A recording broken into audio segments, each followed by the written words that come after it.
Everybody, it's me, Miss Norris, and today we're going to do a quick drawing activity called Yes You Can Draw a Long-Necked Dinosaur, because yes you can, and today I'm going to show you how in some easy steps. All you're going to need is something to write on. I'm going to use my dry erase board, and something to write with. I'm going to be using my dry erase marker. So if you have those two things, let's get started. Now, to draw a long-necked dinosaur, the first thing you're going to do is something that I know you guys all know how to do, and that is you're going to make the big part of a question mark minus the dot. I'll show you. And you're not going to do it straight up and down. You're going to kind of put it on its side just a little bit. See how I made that question mark? Can you do that too? All right.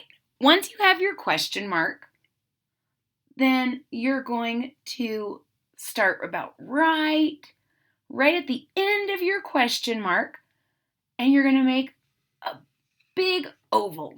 That's going to be your dinosaur's body. And to finish up his head, you're going to curl this end part of your question mark in just a little bit, and then follow it down. That's your dinosaur's neck. Now, you might need to play with this to make it just right, and that's why I usually do my drawings with an eraser and a pencil, because everybody makes mistakes, and that's okay. Now, you have the basic beginning of a dinosaur. The next step is to draw a straight line down and another straight line down and connect it, and then draw a little line and connect it over like this. And the same thing in the back. You're going to draw two long lines and close it up, and then an L. See how that's a capital L? Now we have dinosaur legs. The next step is you got to give yourself some little dinosaur toes.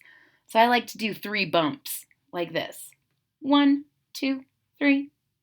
1, 2. Now that's one only has 2, and that's okay because part of his leg is behind the other leg, so you can't see his other toe. Same thing here, 2 bumps, but down here, bump, bump, bump. Now, there's a couple of things that our dinosaur is still missing. One is we're going to give him a little triangle-y tail. So here at the end of your big oval, you're going to make a line that goes straight up and then kind of curve it down. If you want to, you can erase this so that it makes your whole body come together as one piece. And ladies and gentlemen, you know it's my favorite part. You need to come up here to the top of your question mark and draw yourself a circle and a pupil. And as you all know, anytime I spend drawing with you is one of my favorite times, and it makes me happy. So all my creatures are going to have a little smile on their faces. And last but certainly not least, this is where you can get really creative. I'm going to give my dinosaur a couple little spots on his body. But you can do any kind of designs you want. You might want to do stripes or polka dots or some plaid or an animal print. The best thing about drawing dinosaurs is that no one's ever found an entire dinosaur, so no one for sure knows what they really look like. So they could be any color you want. Ladies and gentlemen, like I said, yes, you can draw a dinosaur because you just did. I hope you go on and practice drawing your dinosaur, experimenting with its size and its shape. How long you want your neck is up to you. How big you want your body is up to you. What kind of shape, what kind of designs you want on your body is up to you.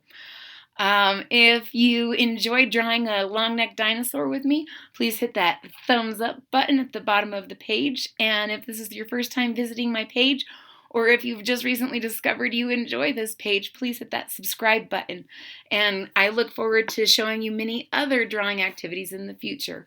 Yes, you can draw, and I'm going to show you how. Thanks. Bye.